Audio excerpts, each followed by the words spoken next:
What's happening? Happy Wednesday. Happy hump day to you and yours. And man, we have so much today for you as we are one day away. Tomorrow night is the night we've been waiting for. First round of the NFL draft. And there are so many rumors, so many reports that are out there. Later, I'm also going to tell you why I have an evolving opinion on the Drake May or bust approach. We'll get to that later on. But first, let's do some business and get something out of the way quickly, shall we? We did a podcast earlier this week about Jonathan Kraft. And we did that podcast as a breaking podcast after Diana Russini of The Athletic posted that Jonathan Kraft had been heavily involved in the draft process. You can go check out that podcast if you'd like. On that podcast, I said, if Jonathan Kraft was making the football decisions, that would be a disaster. It would be a terrible scenario. And I went through the reasons why. Here is an update on that Russini tweet. Here's what she wrote this morning at The Athletic. A longtime league executive says this is a more involved ownership with a group of scouts presenting the information and a head coach and general manager charged with filling a depleted roster. The team has yet to award the title of general manager to Elliott Wolf, who was running point, and it has shifted to a more collaborative process overseen by Jonathan Kraft. Ownership is allowing the football decision makers to make the calls while keeping open a constant line of communication. But make no mistake, the Krafts know everything that is going on as they should. Nothing burger. The post from the other day, now further clarified by Russini in her story this morning, ends up being a nothing burger for those people who have been paying attention to what's going on here in New England. To all the local reporters, to many of you, to me, there's really no news within this story. The heavily involved seems to be exactly what we had been told that it was. If you listen to Tom Curran, Phil Perry, Chris Gasper, Burt Breer, Greg Bedard, pretty much every single person out of that group to a man has said, yes, Jonathan Kraft is more involved than he had been in the past because Belichick had a lot more autonomy and he was the guy.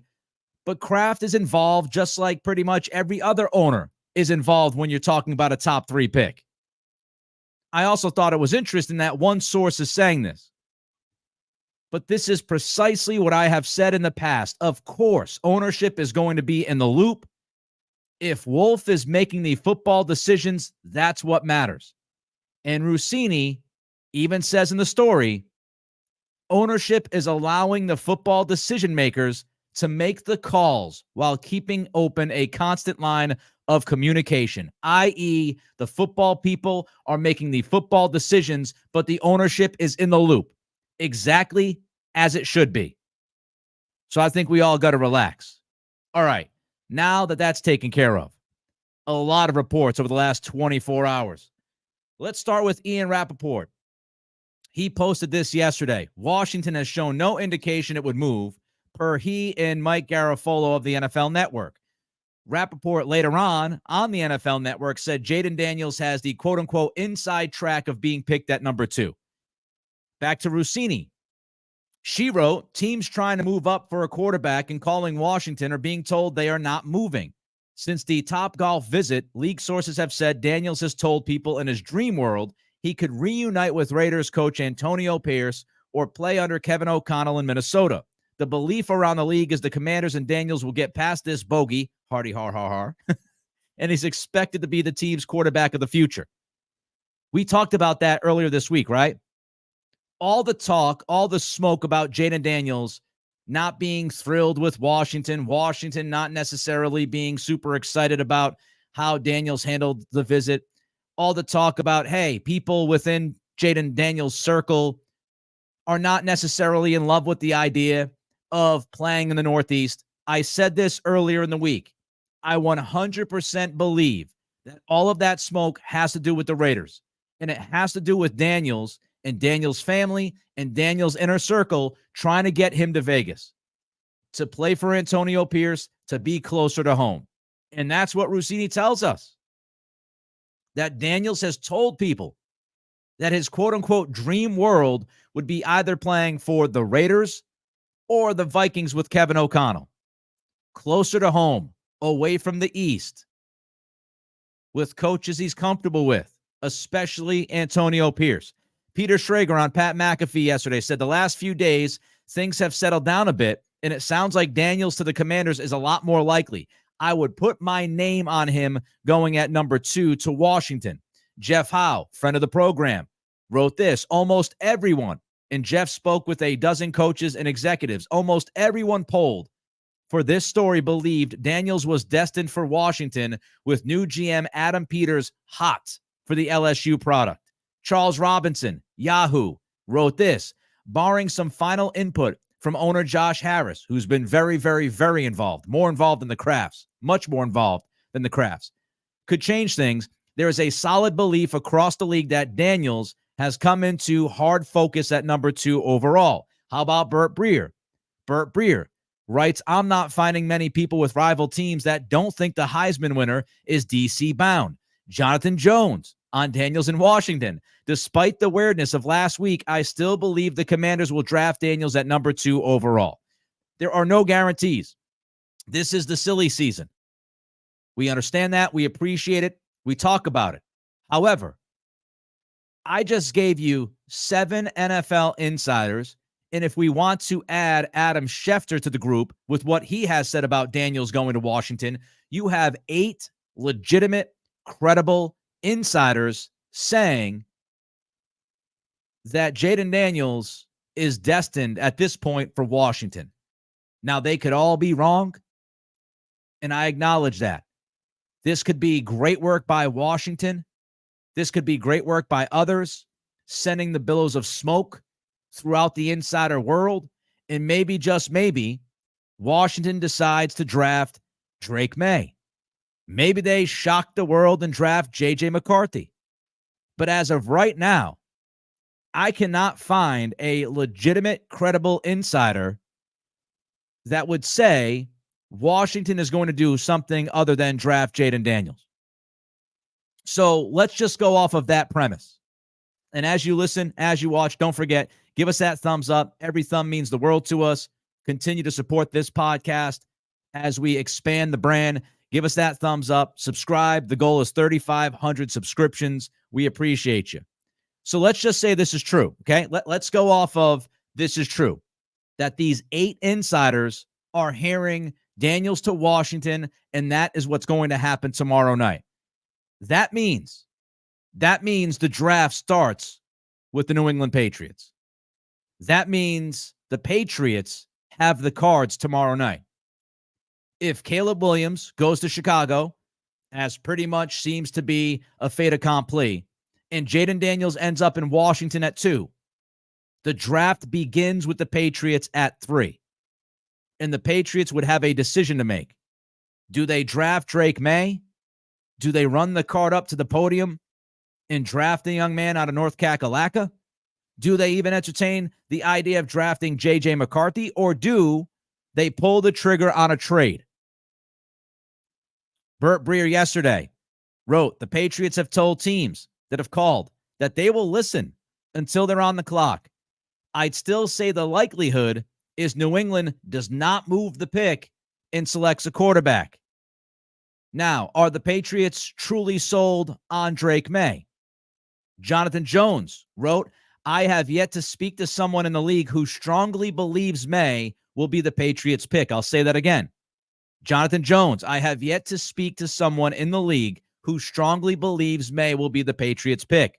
More than anything, most seem to be assuming he's the pick.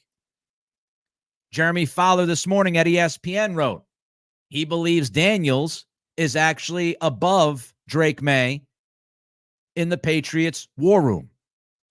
So there's all sorts of stuff going on. And there's no doubt that part of this is the Patriots leading a misinformation campaign. I did the podcast yesterday with Greg Bedard, and Greg said, according to people he's spoken to in the building at Gillette, they're kind of getting a kick out of everything that's being thrown out there. that they're being entertained by how many different things have been said about the Patriots. They want to move down. They want to move down, then up. They like J.J. McCarthy. They're pushing hard for McCarthy. They like Jaden Daniels more than May. They like May more than anybody else. If you look at all of the Patriots reporting the last 2 or 3 weeks, you can extend it to a month, month and a half. There's just a bunch of stuff out there. And it does seem to me that the Patriots, whether it's Elliott Wolf, Gerard Mayo, the coaching staff, the Crafts, whoever it is, they've done a really good job of throwing a bunch of crap up against the wall. They really have done that. Because I don't know if anybody has a true feel for what they're going to do. This is a misinformation campaign. It's lying season, and it feels like the Patriots have done a fantastic job of throwing stuff out there. Just throwing stuff out there. Is it May? Is it McCarthy? Is it Daniels? Hey, they had a late visit with Michael Penix. Could it be Penix? Nobody knows. Nobody knows. So let's look at this idea of the Patriots trading. Here's the latest on the Patriots trade talks. Ian Rappaport and Mike Garafolo. New England would move for the right offer, but the Patriots just have not gotten such an offer yet. Jonathan Jones. New England can absolutely explore a trade down, but one source said it would take a quote-unquote massive offer for Wolf to move out. The best that I read yesterday came from Mass Live. This was beautiful work by Mark Daniels and company. Here's what was written in Mass Live yesterday. According to one source, the Patriots have fielded calls and trade offers for their first-round pick. However, the source indicated that those offers were, quote, laughable and not close to getting the Patriots to move down. As of now, the team is still waiting for a, quote, serious offer. That's my favorite. That is my favorite. Patriots are talking to teams, they're talking trade. Someone speaks to Mass Live, calls the offers on the table laughable. Yeah, you know what? We'll think about making a trade if these other teams want to get serious. This thing's a joke so far. They think they're pulling the wool over our eyes. Like, I absolutely love what that source said. Because we all understand what's going on, right? Mission accomplished. Jonathan Jones, Ian Rappaport, Mass Live, Tom Curran, all of these people, national and local, saying the Patriots are not going to make a trade unless they get a blockbuster offer, a massive haul, a gigantic booty, whatever you want to call it. That message has been sent out there. And for the Patriots, again, that's mission accomplished because they're telling any team that wants to move up to 3, it's got to be worth it. And they're putting the pressure on those teams. That's why we're hearing this. That stuff is 100% coming from the Patriots. They're trying to apply pressure on the Vikings, on the Giants, on the Raiders, and anybody else who wants to move up. If you think your offer is good, it ain't close to being good enough. Step up or stop calling. That's the message. If you don't step up with a legitimate haul of an offer, stop calling us. Make it worth our time. And that's exactly the way the Patriots should be approaching this. You give us a call. If you want to move up and take our number 3 pick overall, if you want to make that deal, you have to make it worth our while. And if you fall short of a blockbuster, we're hanging up the phone. And the Patriots have the leverage. If Chicago is sticking and picking, which they are, they take Williams. If the Commanders are sticking and picking, according to all the reports, they are. Now, most, if not all, say Daniels, but there's been a few here and there talking about May.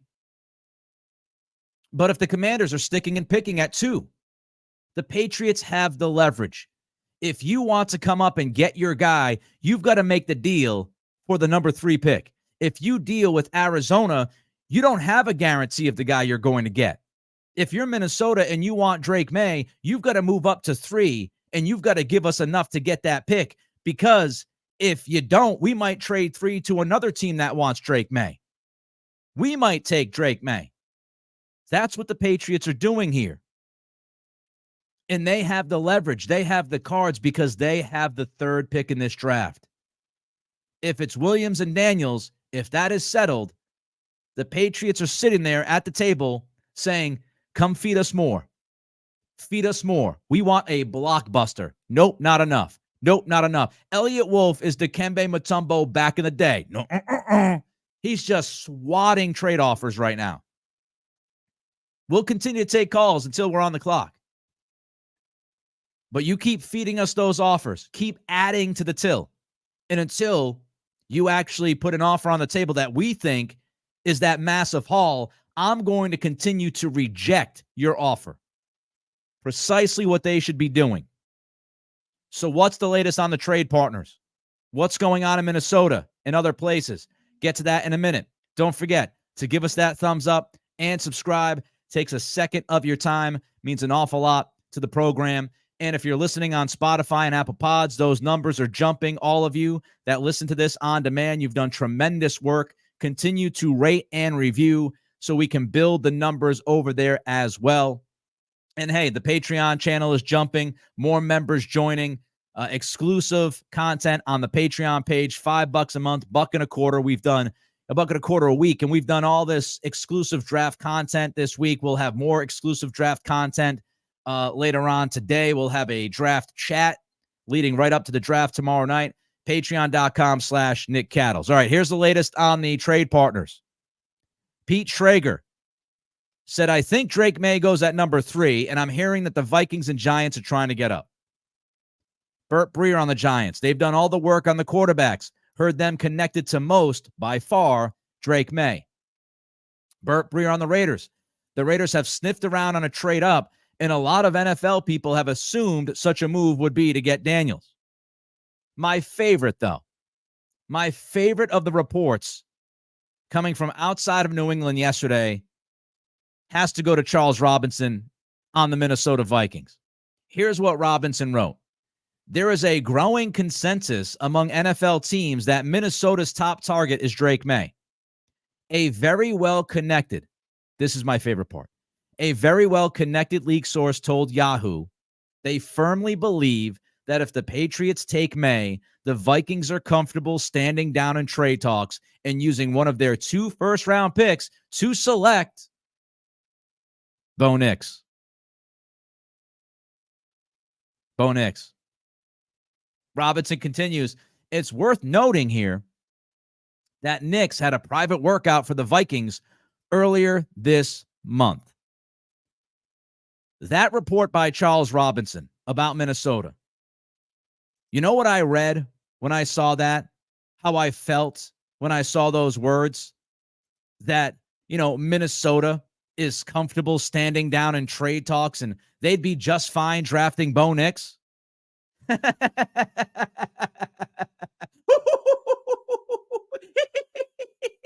What? Okay, hold on. So up until yesterday, all we've heard about the Vikings was Drake May, J.J. McCarthy. That's all we heard for several weeks. And then the last second, all of a sudden, if you're a wrestling fan, it's like Sting rappelling from the roof. All of a sudden, here comes Bo Nix from the roof of the arena, and he's going to drop into the ring, and he's going to reveal himself as the future of the Minnesota Vikings. Now, maybe Minnesota has done just an unbelievable job of making people believe that it's May or McCarthy. Here's my question, though. If you're so comfortable, if you're so happy with Bo Nix, then why are you reportedly trying to do everything you can to move up to pick number 3? It doesn't add up. I read that yesterday, and after I laughed out loud for a solid 5 minutes, I then said, man, this is Minnesota trying to tell people we're not desperate, right? We're not desperate. Believe us, trust us. We're not desperate. We're not. We don't need Drake May. We don't need J.J. McCarthy. We got Bo Nix. We got Bo Nix to take over.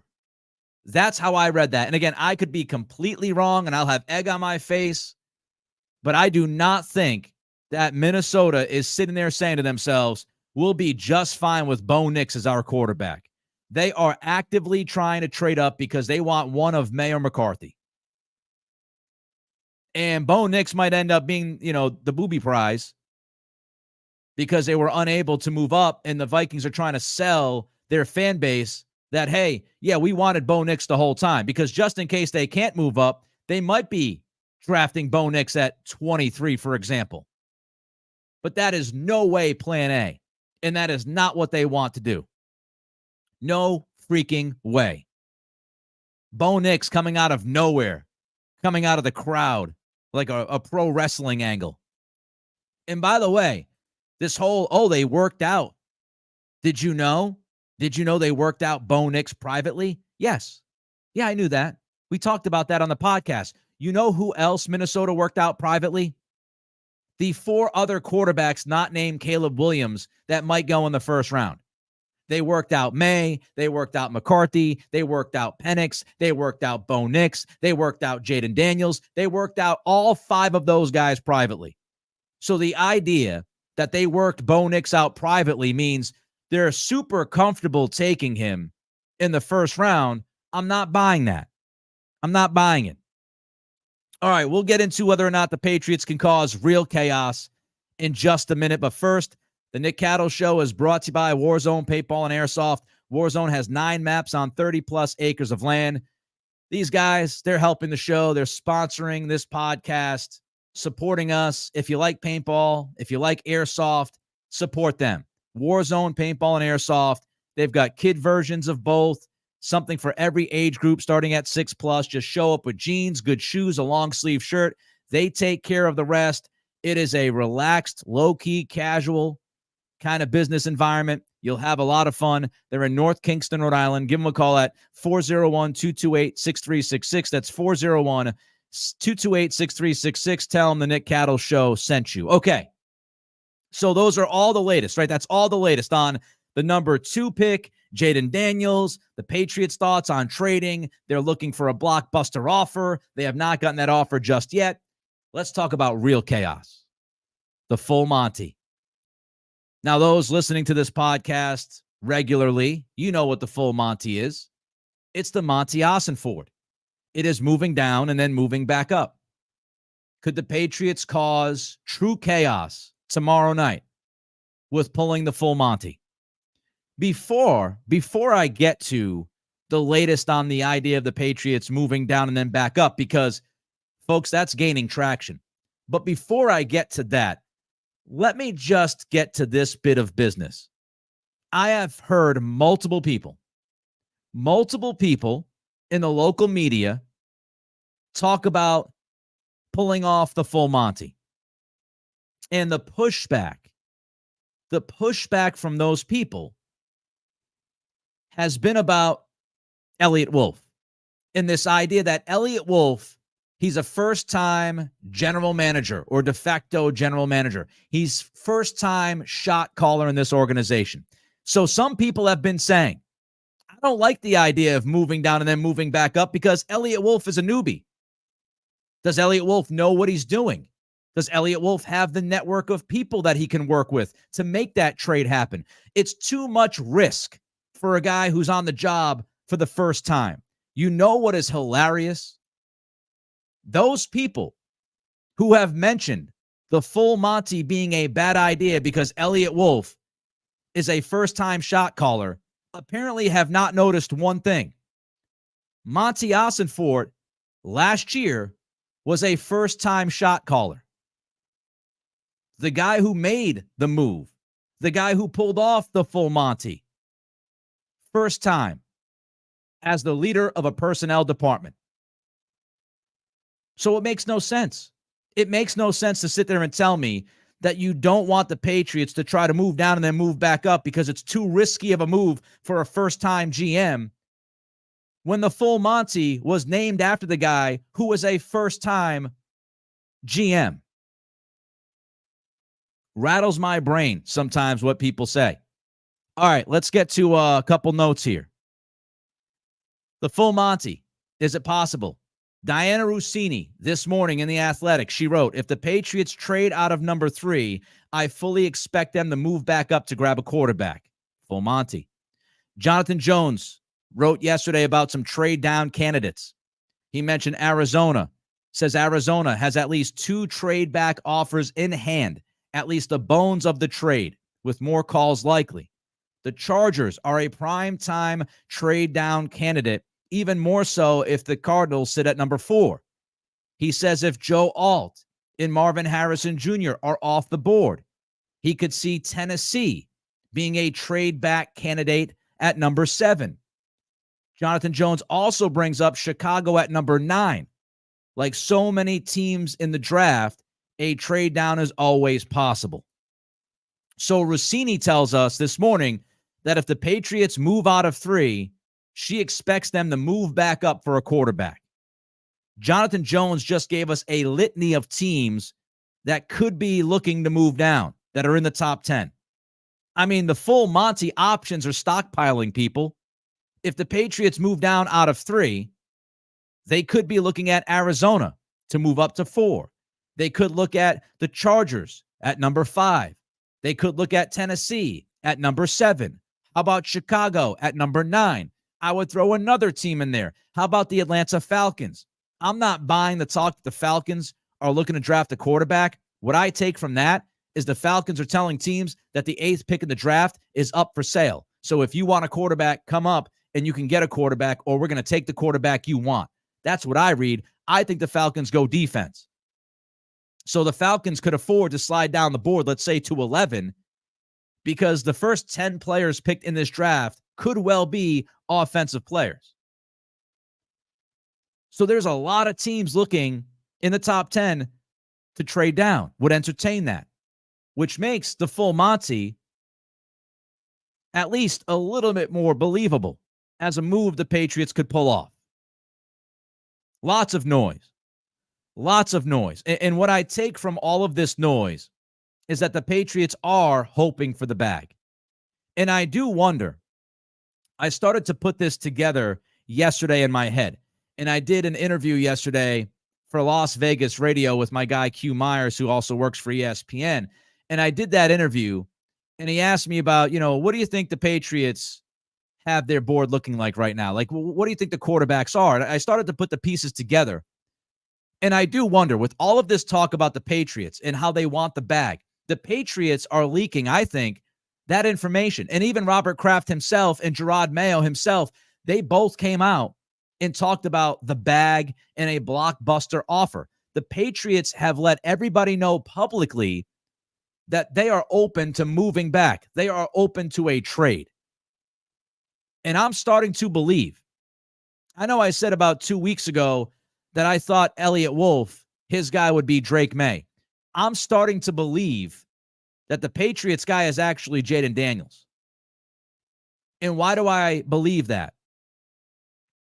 If we go off of all of these reports, if Washington has, over the last week or so, finally focused itself on Jaden Daniels, well, if the Patriots had Daniels above May, and they feel even more confident today than they did weeks ago that Daniels is going second to Washington, then they look at Drake May and J.J. McCarthy. And how different is that grade to the scouts and to Elliott Wolf? I'm starting to buy into the idea that Jaden Daniels is at the top of the Patriots board. And if he's not there, that's why they've been throwing out all of this. We're willing to trade. We're looking to trade. We're taking calls. We want a blockbuster offer, a gigantic booty, a massive haul, the bag, because they have known they can't decide who they get, right? So all of that talk before was to be ready in case Daniels went to Washington. And now, as Washington has focused more on Daniels reportedly, I don't think it's a coincidence that the laughable, not serious offer lines are being leaked. I don't think it's a coincidence that as more talk about Daniels going to ends up resulting in more talk about the Patriots looking for that bag and not getting that bag just yet. That's how it feels to me today, a little over 24 hours from draft night. It feels to me that Jaden Daniels might be the Patriots' true love, that they have him at the top of their board for this draft. And they know Washington is likely going to pick him. So they are trying to get another team to feel desperate to move up to draft Drake May. That's what it feels like to me. That's what it feels like.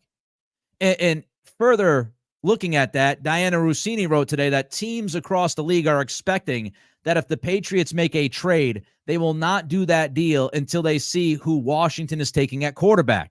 Now, of course, you could say that Drake May is their guy, and that's why they're going to wait to see if they draft Drake May.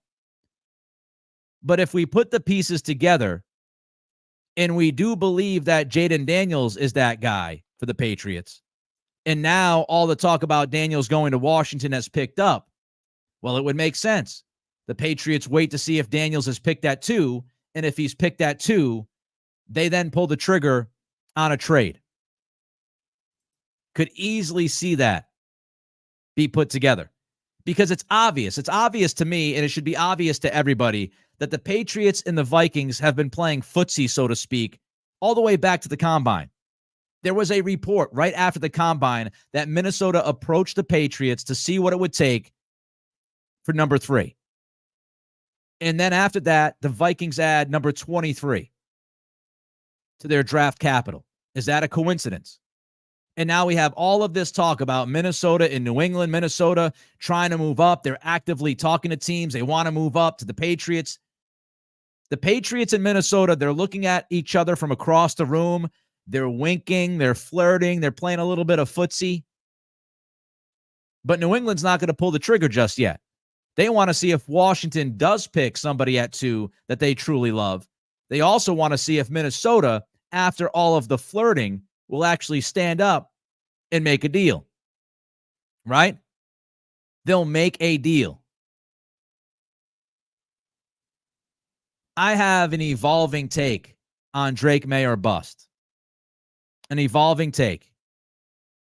You don't know what you don't know. We don't know what we don't know. And some people are dismissing the idea of a trade. I am not dismissing the idea of a trade. I am not dismissing the idea of getting the bag.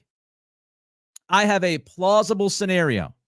Difficult, but absolutely 100% plausible. A trade that I would look at and say to myself, well, that makes some damn sense.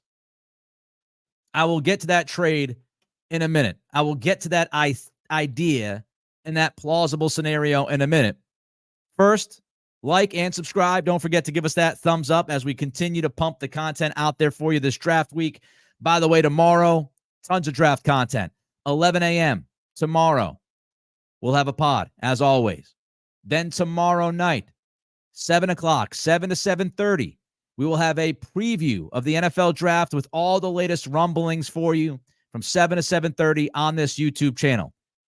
Patreon, from 7:30 to 8 o'clock, leading right up to the beginning of the draft, we will have a community chat. Talk about what's happening, how we feel, all of those things. And then at 9 o'clock tomorrow, 9 p.m. tomorrow, I will be back right here on this YouTube channel reacting to what the Patriots do at number 3, whether it's stick and pick or make a move. All right, I'm going to get to that plausible scenario in a minute. Again, don't forget to like, subscribe, rate, and review. But first, Jose sent in a super chat, $5 super chat. Thank you, Jose. If you want to jump to the front of the line with your comment or a question, you can do so by sending a super chat. If the Patriots did trade back with the Raiders, Would you expect back a player also? And if so, what player? I mean, the issue is I don't know what the Raiders would have to offer that would make you excited. I know people are immediately going to Devontae Adams. I don't know, man. Devontae Adams, a great player. There's no doubt about that. He's a great player. He's also 31 years old. And, you wonder how much he could impact a young quarterback. Adams doesn't have much of an issue letting people know that, he loves getting the football like all receivers do. But, it could be a little bit of a funky mix with a young team throwing Adams in there. Adams, I believe, wants to play for a contender. He has said he wants to stay in Vegas.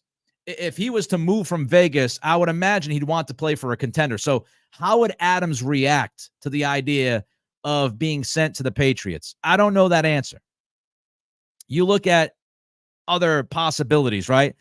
I don't think Vegas is going to trade you Colton Miller. I don't think Colton Miller is enough. I mean, he might be. The rest of the offensive line isn't super sexy. So I don't know what they would have to trade you. They're not trading Max Crosby. They just invested in their defense with Christian Wilkins.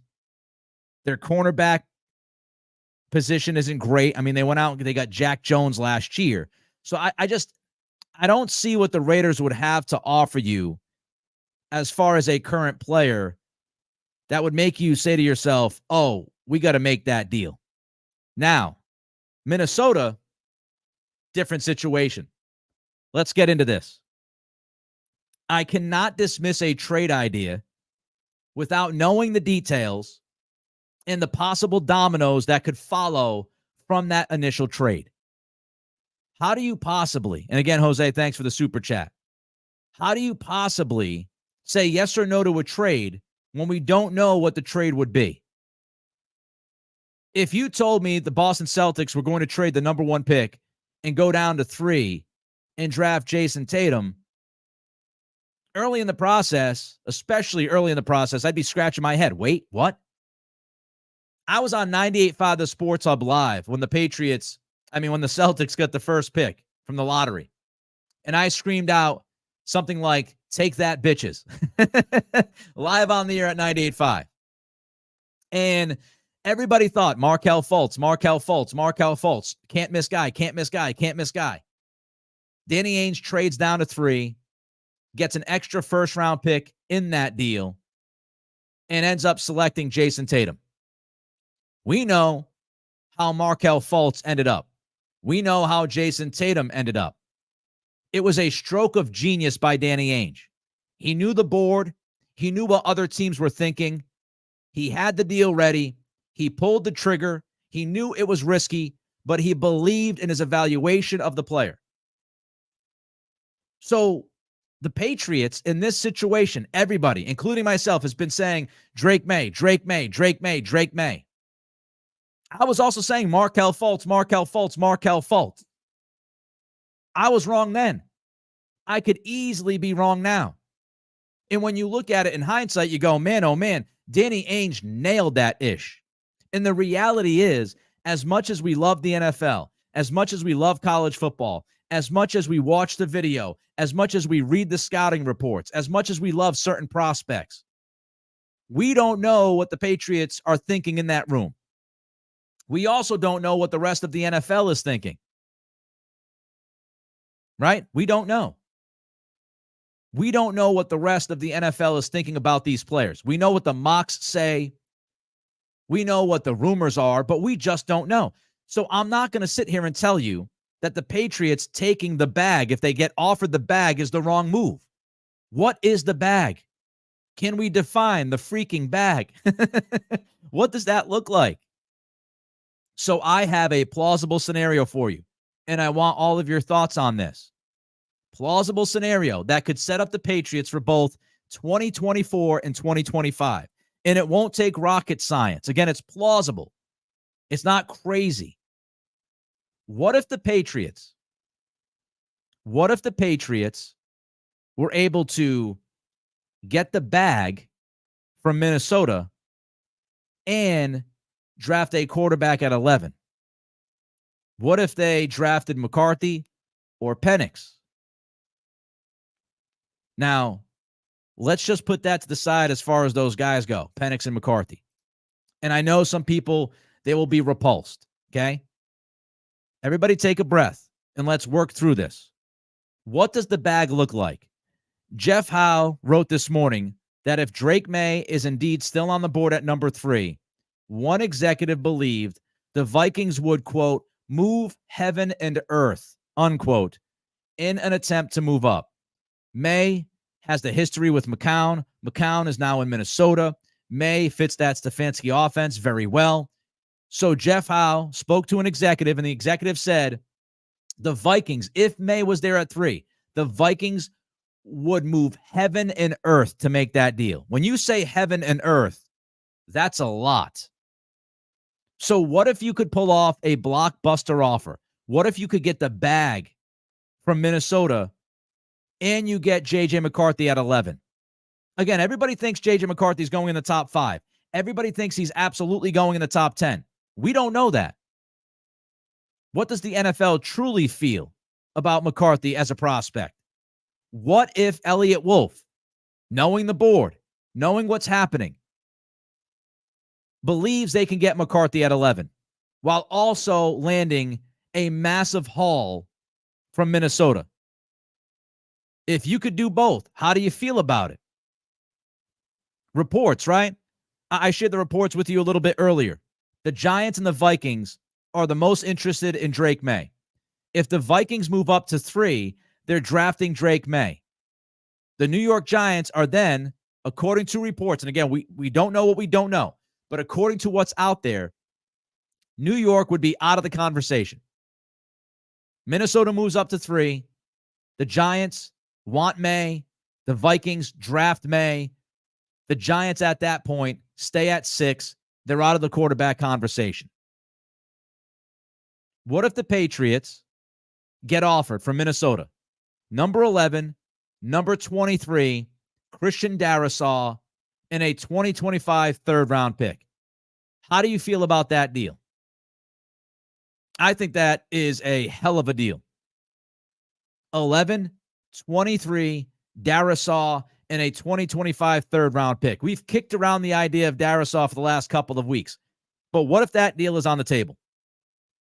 2 firsts, a legitimate starting left tackle at the NFL level, a legit guy on the left side, and a third-round pick next year. Now, Minnesota wouldn't mind throwing in the third-round pick next year because they will have a compensatory pick next year.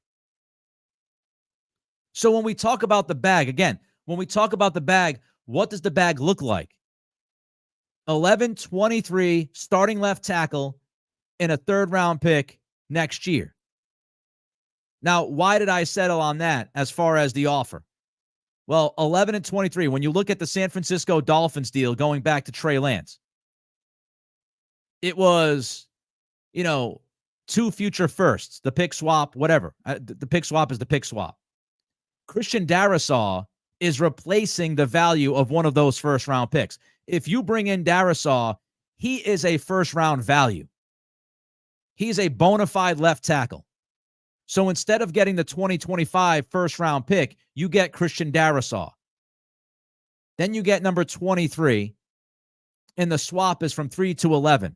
And on top of that, the sugar on top would be that third-round pick next year. And maybe the Patriots, we've read Minnesota wants the Patriots to throw in a pick. Maybe the Patriots for that third-round pick next year would have to also throw in like a 5th-round pick or 6th-round pick to Minnesota next year to make it a little more palatable. But 11, 23, Darrisaw, and a 25 third-round pick. Here's the thing. If you could get McCarthy at 11, how good does that deal look to you? How good does the deal look? It's not crazy to believe that J.J. McCarthy could slide to 11. Look at the teams that are picking between 4 and 11. The Chargers don't need a quarterback. The Giants, interested in May. Tennessee, believe in Levis. Atlanta, I know all the Atlanta stuff. I'm not buying it. They just signed Kirk Cousins. Chicago, drafting Caleb Williams, number 1 overall. The Jets, of course, they have Aaron Rodgers. And the Patriots, they have more assets to offer than the other teams that would be trying to move up to draft McCarthy. They have better assets to offer. If you did have to offer something, they have more assets to offer than Denver and Vegas. So if the Patriots had to move up from 11 a couple of spots to guarantee themselves McCarthy, again, the full Monty, they have more assets than the teams behind them have to make that move. The Jets could absolutely try to screw the Patriots over. But I think the Jets are in all-in mode. I don't buy the talk that they're going to move down. I think they draft Bowers or an offensive tackle. Maybe they even draft Brian Thomas Jr. to appease Aaron Rodgers. Now, when we talk about the idea of McCarthy plus the bag, right, we have to understand a couple of things. How big is the gap between McCarthy and May? I think May could be a top 8 quarterback in the NFL. If he hits his potential, he could be a top 8 guy. If McCarthy hits his potential, what is he? Top 12, right? Hovering around 12, hovering around 13, somewhere in that spot between average and top 10. If McCarthy hits his potential, that's where I would put him. 12th, 13th, whatever. So the question is Drake May at his ceiling if he's the 8th or 7th best quarterback, and McCarthy is at his ceiling the 12th best quarterback, then do you believe it's worth it to make that trade because of it's not just McCarthy versus May, it's McCarthy plus versus May? That's the conversation. It's not 1 for 1. It's McCarthy and what you get from the trade versus Drake May. And I will put that in clear view for you in a minute. Now, drafting McCarthy at 11 to me is better than drafting him at 3. I would not draft J.J. McCarthy at 3 because I'm only taking a swing on a quarterback at 3 that I believe can end up being a top 7, 8 guy. I think May could be that guy. I don't think McCarthy has that ceiling. I think May has a higher ceiling. So drafting McCarthy at 11, I'd feel better about that than trading him, drafting him at 3. And if you draft Penix, if they love Penix, I've said this, could you get Penix at 23? I don't know. Penix to me makes more sense if you surround him with legitimate talent. Christian Darrisaw, Mike Onwenu, starting tackles, legitimate talent. Another possible move that you can make in a minute. Don't forget to like, subscribe, rate, and review. So here's what it would look like. I'm just going to give you the 2 teams, okay? Under the scenarios, I'm going to give you the 2 teams, and then you can make the decision on which team you would want. Before I do that, IV_213 sends a super chat. If the Bengals don't trade Higgins by this weekend, what compensation should they expect to get in return with the continually shrinking trade window? If Higgins doesn't get traded this weekend, I think Higgins stays. But if Higgins does get traded after this weekend, they usually say that a draft pick in the future, you kind of dock it 1 round. So I could see a team give up a 2nd-round pick next year, or a 3rd-round pick next year, because they would have to get that deal done with Higgins. So I don't think you would see a 1st-round pick go. You might give up a 2nd-round pick next year if you're desperate. 2nd or 3rd, somewhere in that area, if Cincy felt like they had to get rid of him. But I think Cincy wants to keep him. Thank you for the super chat, IV. All right. So here's what those teams would look like, okay? And I think when I give you the teams and I give you the overall thought process, you might feel differently about the bag and McCarthy versus Drake May. If you got that trade that I threw out there, if you got 11, 23, Darrisaw, and the 2025 3rd-round pick, this is what your offense looks like for 2024. Jacoby Brissett, if you start him for at least the first couple months. Your quarterback room is Brissett, McCarthy, Zappe. Here's your offensive line. Christian Darrisaw, Cole Strange, David Andrews, Sidney So, Mike Onwenu. That is a legitimate NFL starting offensive line. You are good, at least good, if not really good, in 4 of the 5 spots. And the only spot you're wondering about is Cole Strange because he needs to stay healthy. But your offensive line would be Darrisaw, Strange, Andrews, So, and Onwenu. Now, here's the thing. You now have the 23rd pick. A lot of talk about Brandon Ayuk over the last 24 hours.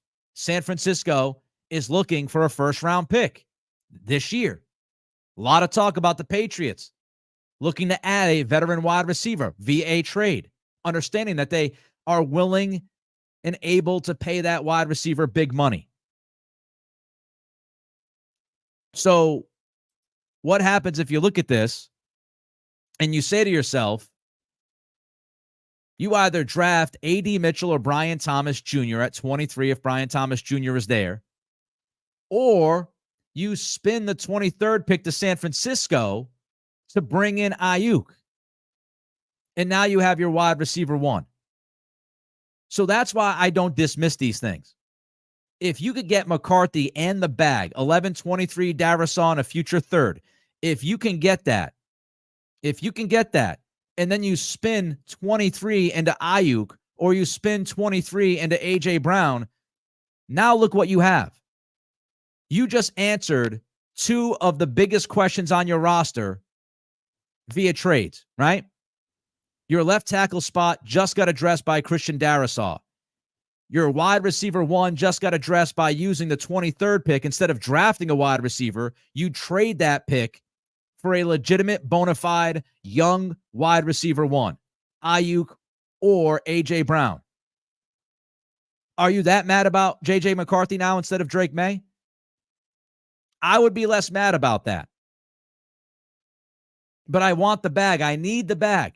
If I don't get a blockbuster offer, I'm sticking and picking, and I'm drafting Drake May at 3. But if you told me you could get J.J. McCarthy, Christian Darrisaw, a wide receiver 1, before you get to round 2 on Friday night, is that not tough to turn down? Is that not tough? McCarthy, Darrisaw left tackle, either young stud wide receiver that you love enough to draft there like a Brian Thomas, or you make that deal with number 23 for a veteran wide receiver 1. Again, difficult needle to thread, but plausible scenario. Ayuk is available. The Vikings want to move up. If they're willing to give up Darrisaw and you can spin 23 for Ayuk,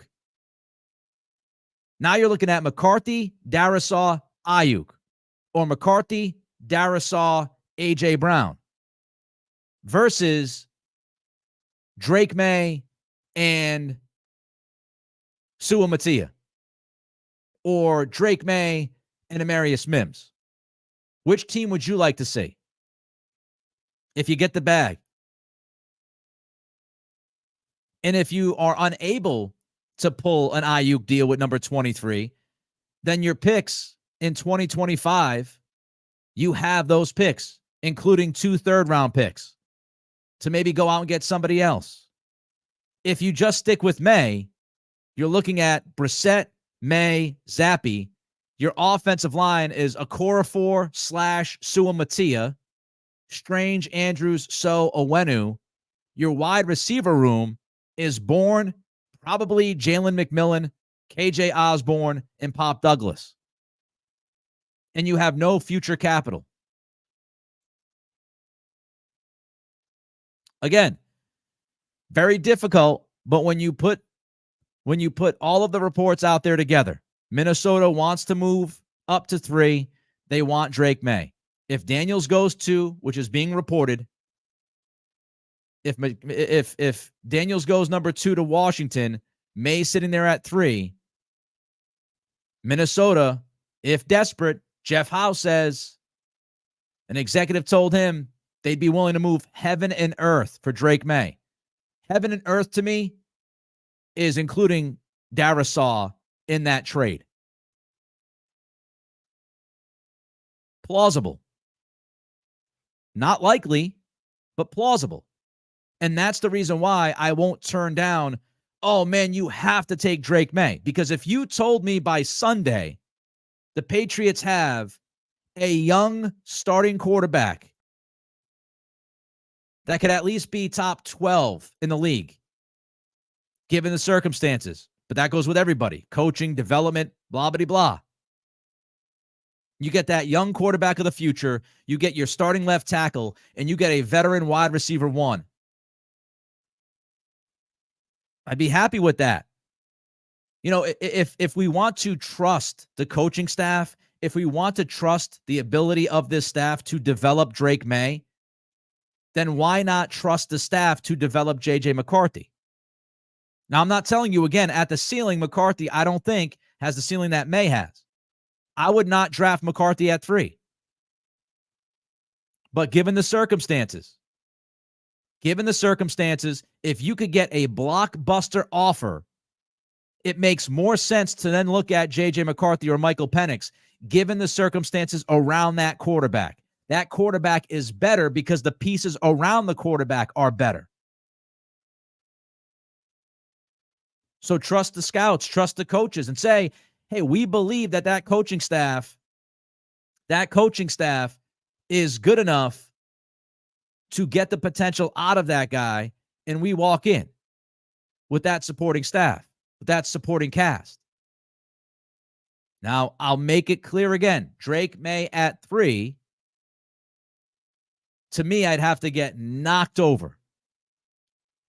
Absolutely knocked over to make a deal. But that's the kind of deal you're looking at. One more possible issue. Jaden Daniels, what if he forces himself out of Washington or New England? That's one thing we have to keep in mind. Again, Diana Russini this morning reporting that Jaden Daniels, his perfect world, his dream world would be the Raiders or Minnesota. I read that as one last-ditch effort by Daniels' camp to not get him drafted on the East Coast. All right, we got another super chat to jump to. My guy, Ken, how far up will 11 and 34 get you if you had to go up for JJ? Hashtag still May all the way. It'd be interesting. It depends on how far you had to go up. Like if you're going from 11 to 8, I don't even know if you'd have to give up that second round pick. You might. I'd have to look at other trades that are made, teams that go from 11-ish to 8-ish. And you have to look at the Rich Hill trade chart value. Like if you could maybe trade a third round pick this year, you could trade 68 and maybe a pick next year. There's a bunch of different things that you could do, Ken. I don't think it would be exorbitant, again, because it's only a jump. It depends on the jump. Now, if you're going from 11 to 4 with Arizona, that's big. So, again, all of this depends on the idea that Elliott Wolf understands the board. He thinks he can get J.J. McCarthy at 11, or maybe worst case scenario, jump up a spot or 2 and, be able to pull off some things. I saw some people commenting, Amon-Ra St. Brown gets 4 years, $120 million, $77 million guaranteed. So the timing of that deal is interesting now, because does that put pressure on the wide receiver market this weekend? Does that put even more pressure on San Francisco to trade Ayuk? Does it put more pressure on Cincinnati? Does it put more pressure on Minnesota with Justin Jefferson? Lots of interesting stuff happening. I remind all of you, by the way, tomorrow, 11 a.m. podcast, like we do every day on this YouTube channel.